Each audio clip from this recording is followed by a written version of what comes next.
ప్రజలకు జరిగే అన్యాయాల గురించి మీరు ఇంతగా ఓపెన్గా మాట్లాడుతున్నారు. ఇదంతా కూడా ఆయన ప్రత్యక్ష రాజకీయాల్లోకి రావడానికి మాత్రమే, మనసు వచ్చి ఆయన చేతిలోకి అధికారం వస్తే ఆయన కూడా ఇలాగే మారిపోతాడు అనేవాళ్ళు కూడా కొంతమంది ఉన్నారు. సో వాళ్ళకి మీరేం చెప్తారు? నేను ఎప్పుడు కింగును కావాలనుకోవట్లేదండి. కింగును కావాలన్న ఉద్దేశం నాకు ఎప్పుడు లేదు. నేను ఒకవేళ రాజకీయాల్లో పాల్గొనాలి, రాజకీయాలు మాత్రమే చేయాలి, అది నా లబ్ధి కోసమే చేయాలని అనుకుంటే ఇప్పుడున్నటువంటి కాంగ్రెస్ పార్టీ కానీ లేకపోతే బీజేపీ కానీ ఇంకో పార్టీ కానీ నేను పోతే డోర్లు మూసే వాళ్ళు ఎవరు లేరండి, ఒకవేళ నేను పోదలుచుకుంటే. అంతే. ఎందుకంటే నేను మొన్న హుజూర్ నగర్ ఎన్నికల్లో పోటీ చేస్తుంటే బీజేపీ వాళ్ళు పిలిచి మా బీఫామ్ మీద మీరు పోటీ చేయండి, మీకు ఎంతో ఖర్చు పెడతామని వాళ్ళు చెప్పినారు. తెలుగుదేశం వాళ్ళు చెప్పినారు. నా ఇంటెన్షన్ అది కాదండి. నేను పాలిటిక్స్ చేయడం కోసం రాలే. పాలిటిక్స్కు దూరంగా ఉన్నటువంటి వందలాది అణగారిన వర్గాలను ఈ పాలిటిక్స్లోకి ఇన్వాల్వ్ చేయాలనేది నా ఉద్దేశం.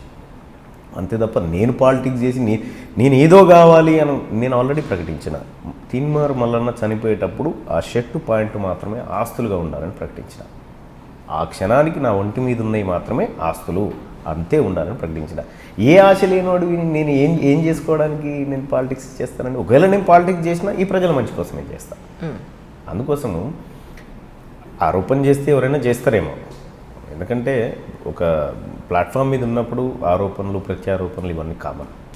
మేము వీటిని పట్టించుకొని మా సమయాన్ని వేస్ట్ చేసుకునే పరిస్థితులు ఉండేవి. మా ప్రజలకు ఏది కావాలనో ఆ పనులు చేసుకుంటూ పోవడమే మా ముందున్నటువంటి ఒక లక్ష్యం. దానికోసమే వర్క్ చేస్తాం తప్ప తీన్మార్ మల్లన్న ఒకవేళ నేను నా లైఫ్ స్టైల్ గొప్పగా ఉండాలనుకుంటే, నేను ఎక్కడో కాంప్రమైజులు కావాలి, ఎవరికో కొమ్ము కావాలనుకుంటే నా లైఫ్ ఇట్లా ఉండదండి. నేను గొప్పగా బతకగలుగుతా.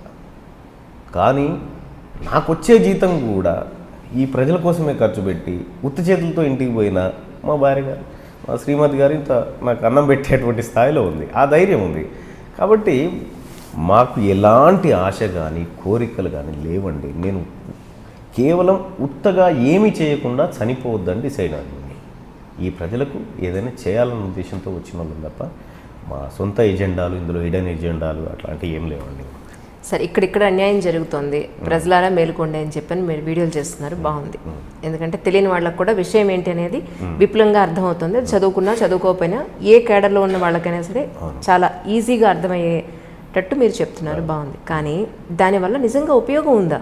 అక్కడతో ఆగిపోవట్లేదా? దాని మీద ఇంప్లిమెంటేషన్ కానీ లేదంటే గవర్నమెంట్ తీసుకునే రెజల్యూషన్స్ కానీ ఏం ఉండడం లేదు కదా. దీనివల్ల ఉపయోగం ఏంటి మీ ఉద్దేశ ప్రకారం? ఎస్ మేడం, ఇప్పుడు ఒక నిజం తెలియకపోతే అబద్ధమే నిజం అని తిరుగుతుంది మేడం. బాబాసాహెబ్ అంబేద్కర్ గారు ఒక మాట చెప్తారు, సమీకరించు, బోధించు, పోరాడు. నేను బోధించే క్రమంలో ఉన్నా.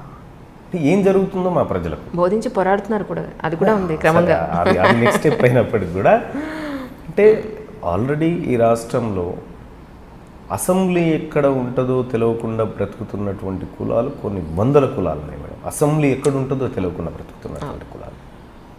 ఆ కులాలకి జ్ఞానం చెప్పాలి, బోధించాలి. ఏం జరుగుతుంది ఈ రాష్ట్రంలో మీ పన్నుల 5 లక్షల కోట్ల రూపాయల బడ్జెట్ 5 సంవత్సరాలకు అనుకుంటే, సంచార జాతుల బిడ్డలు ఎవరైతే ఉన్నారో వాళ్ళకు 5% ఉంటారు ఈ రాష్ట్రంలో అనుకుంటే, ఈ 5 లక్షల కోట్లలో వాళ్ళకి రావాల్సిన బడ్జెట్ పంపకాలు జరగొద్దా? అంటే ఇదంతా ఎవరు చెప్తారండి మా వర్గాల ప్రజలకి? ఇప్పుడు రేవంత్ రెడ్డి గారు వచ్చి చెప్తాడా, బాబు మీరు 185% ఉన్నటువంటి బీసీ, ఎస్సీ, ఎస్టీలు మీకు ఇంత వాటా రావాలి, ఇంతమంది మీరు ఎమ్మెల్యేలు అసెంబ్లీలో ఉండాలని రేవంత్ రెడ్డి చెప్తాడా, లేకపోతే కేసీఆర్ చెప్తాడా, లేకపోతే ఇంకో కిషన్ రెడ్డి చెప్తారా? ఎవరు చెప్పరు కదండి. మా ప్రజలకు మేమే చెప్పాలి. కాబట్టి అదే చెప్తా ఉన్నాం. అది వృధా అవుతుందని మేము అనుకోవట్లేదు.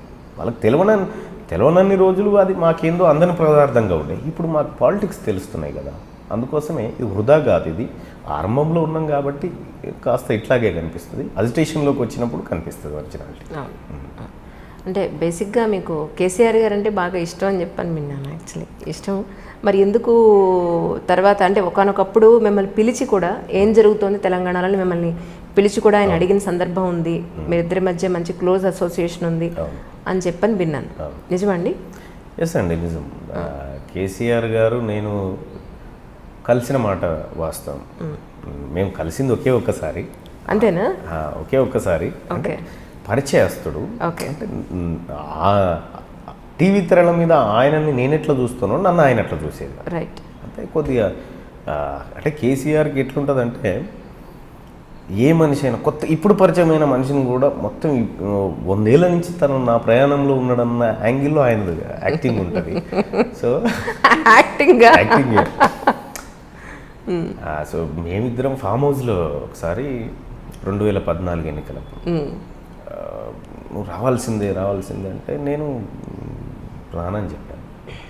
నేను రాను, మీరు పాలిటిక్స్ చేస్తారు, నేను ఏదో జర్నలిస్ట్ని అని అంటే ఇంకా తప్పనిసరి పరిస్థితులు ఒకానొక దశలో లేదు నువ్వు రావాల్సిందే, నేను వెహికల్ పంపుతా అది ఇంకా తప్పనిసరి పరిస్థితుల్లో నేను సరే నేనే వస్తాను పదండి సార్ అని చెప్పి అంటే పోయిన తర్వాత ఇంకా సరే చిట్ చాట్ చేయండి, ఏంది పరిస్థితి తెలంగాణలో ఎట్లా ఉంటుంది అంటే ఆయన నేనేమనుకోవాలని ఆయన చెప్తాడంటే తెలంగాణ బాగుపడాలని కేసీఆర్ గారు కనీసం నిద్ర కూడా పోవట్లేదు అని నేను ఆలోచించాలన్నట్టు ఆయన డైలాగ్స్ చెప్తా ఉంటాడు. ఓకే, అంటే నాకు తెలుసండి కేసీఆర్ గారి గురించి.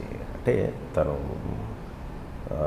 ఒక అప్పటి వరకు ప్రజలకు ఇప్పుడు చూస్తున్నారు ప్రజలు తను ఎంత నీ అంత అనేది. నేను ఆ రోజే గుర్తుపట్టిన.